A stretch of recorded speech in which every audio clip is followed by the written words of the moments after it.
dal leen ak jàmm ci AGT News chaîne bi leen di jox xibaar yi wér te wóor abonné leen ngir dara bañ leen a raw. AGT News. jërë ngeen jëf mbokk yi ci ànd beeg ñun ci AGT News dal leen ak jàmm am nañ mbégte di waxtaanee saa su nekk li gën a fës ci réew mi. coowal Mame Mbaye Niang ak Ousmane Sonko nekkoon na lu lëmbee woon réewum Sénégal lool avant ñuy ñëw ci élection présidentielle yu atum 2024. Sénégal yëngu woon bu bëri woon ay jafe-jafe bëri woon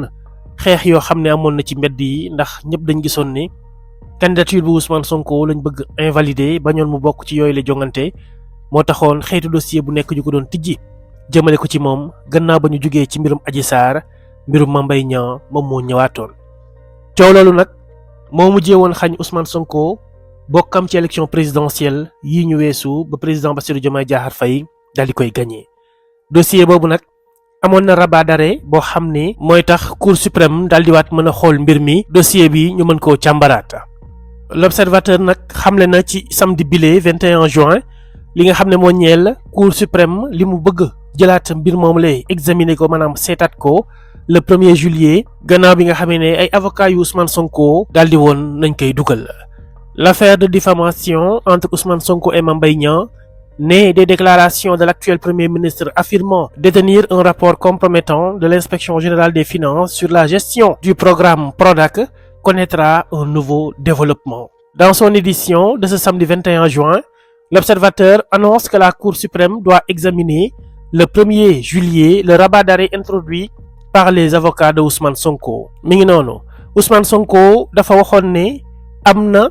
ay rapport yoo xam ne mi ngi ci loxoom tukkee ci IGF ci li ñeel programme boobu nga xam ne moo di Prodac nañ ko doon gérer te mu amoon ay njuuj njaaj ak yu dëppoowul ak dëgg yoo xam ne moom Mame Mbaye Niang da cee nekkoon ba waraloon moom mu porté ko plainte pour diffamation. bi ñu leen attee nag la ca tukkee moo xañ Ousmane Sonko bokkam ci élection présidentielle yu atum 2024 waaye ay avocat am dañoo dugaloon rabat d'arrêt ngir lu ni mel ñu saytuwaat ko mel na ni mooy waaj a am buñ sukkandikoo ci l'Observateur fii ak le 1er juillet. Ce recours fait suite à la décision de la Chambre pénale de la haute juridiction qui avait confirmé la condamnation de leur client à 6 mois de prison avec sursis et au paiement de 200 millions de francs CFA de dommages et intérêts à Mame Mbaye Niang. recours bi nag li ko waraloon mooy chambre pénale bu haute juridiction bi ci boppam dafa am condamnation boo xam ne confirmé woon na ko jëmale ko ci seen client ñoom avocat yi muy ni ñu condamné woon Ousmane Sonko juróom benn weeri kaso yum dul tëdd tegal ko ci 200 millions yoo xam ne da koy fay Mame Mbaye Niang pour dommages et intérêts jamono jooj sax la Ousmane Sonko doon wax naan waa ji du laal fukki dërëm.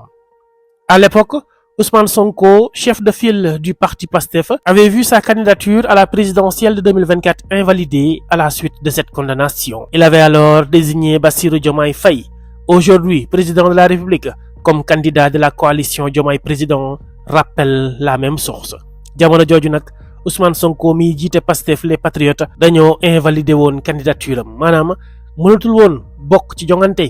nekk président atum 2024. naka noonu ci la jël Bassirou Diomaye Faye mi nga xam ne actuellement mooy président de la République jiital ko ngir mu nekk candidat wu coalition Diomaye président. rabat d'arrêt et enjeu des plaidoiries.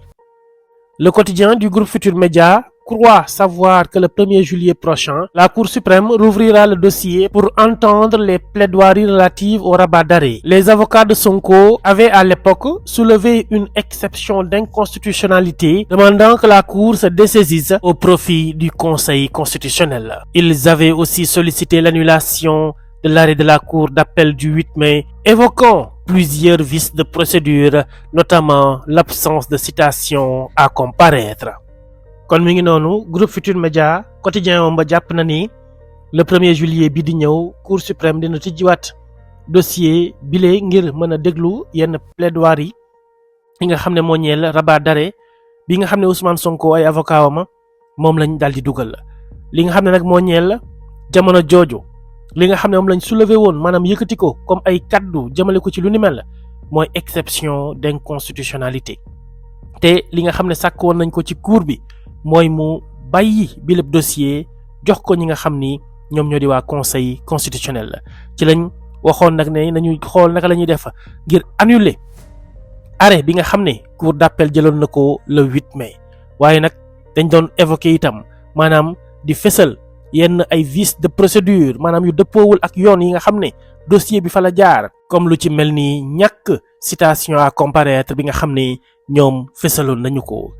Bien que l'avocat général se fît prononcé pour une cassation, le juge avait maintenu la condamnation de Sonko et rejeté l'exception d'inconstitutionnalité. Selon les dernières informations, Mame Mbaye Niang ne sera pas présent à cette audience, étant à l'étranger depuis l'arrivée au pouvoir de Pastef, avance l'Observateur. Bien vrai que nag avocat général bi ca lam prononcé wu woon maanaam ca lam waxoon mooy ñu dem cassation, juge bi daa jëloon condamnation yi mu tegoon ci kaw Ousmane Sonko dàq lañ doon woowee exception d'inconstitutionnalité. Ci information yi nga xam ne moom la l'Observateur mujjee am mooy ne kii di Mame Mbaye Niang narul teew ci boobule audience. Li ko waral mooy mi ngi à l'étranger ca bitim réew depuis bi nga xamee ne Pastef ñëw na au pouvoir.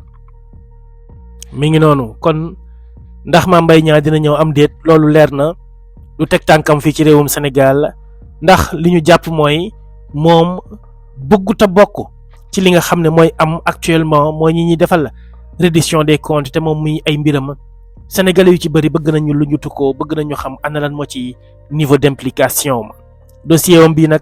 dox ci digganteem ak Ousmane Sonko dafa doon loo xam ne moo xañ leader bu Pastef bile bokkam ci élection présidentielle yu atum 2024 te lu ni mel nag faw ñu lijjanti ko ndax yeneen i élection mi ngi ñëw xamuñ ndax Ousmane Sonko mooy doon candidat bu Pastef am déet dara leeragul la li leer mooy Mame Mbaye Niang moom tegaatul tànkam boobu ba tey fii ci réewum Sénégal te nag Ousmane Sonko moom mi ngi continuer ay activité am jamono jooju li ñu yàqoon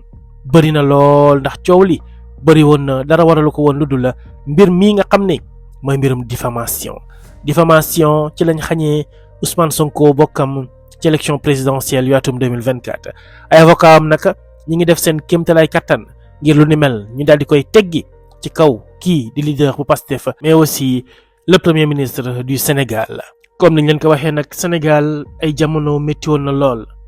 traversé nañ crise yu doy waar lépp nag li ko gënoon waral mooy doon bañ jaayum doole bi nga xam ne régime bu Macky Sall mi ngi ko doon jéem jëmale ko ci Ousmane Sonko ak partem dañoo gis jaay doole dëgg boo xam ne teg nañ ko ci seen kaw mais finalement mujj ñu cee am ndam suñu boroom moo koy joxe nguur moo koy dénk ku ko neex ba tax na tey jii Pastef moo téye le pouvoir Ousmane Sonko mi ñu doon xañ bokkam gaa nekkul président de la République waaye tey jii léppi Sénégal moom moo koy doxal li ko waral mooy il est le premier ministre du Sénégal président Bassirou Diomaye Diakhar Faye moom la wóolu jël lépp teg ko ci loxoom kon lañ ko doon xañ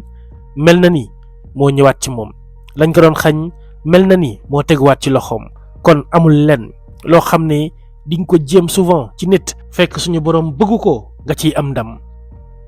kon mi ngi noonu dossier Mame Mbaye Niang ak Ousmane Sonko mën naa ma dinañ ko tijjiwaat le 1er juillet bu ñu sukkandikoo ci l'Observateur waaye nag laaj bi nga xam ne moom la ñuy samp mooy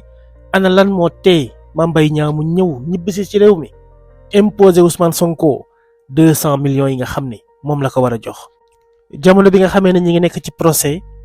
moom Mame Mbaye Niang da doon wax naan honneur am kenn du ko salir deram kenn du ko yàq te Ousmane Sonko ci loolu la nekk mu ne woon du bàyyi benn yoon te du dellu ginnaaw ci mbir yi lum jar rek dina ko ci def tey jii moom lañu joxagum ndam ndax moom moo am condamnation boo xam ne teg nañ ko ci kaw Ousmane Sonko buñ ko ci war a jox 200 millions de francs CFA lan moo waral moom ñëwul exiger xaalisam boobu mu daal di siy jot. Cela veut dire tout simplement que ne mbir mi politique la woon benn objectif la ci gars yi amoon muy moom Macky Sall ak waa këram di APR Benno Bokk Yaakaar xañ le président du parti Pastef di Ousmane Sonko bokkam ci élection présidentielle yi nga xam ne Bassirou Diomaye Diakhar Faye moo ci génn vainqueur waaye nag yoon am na ci réew mi ndax bu njëkkaan ñun ñëpp xam nañu ne justice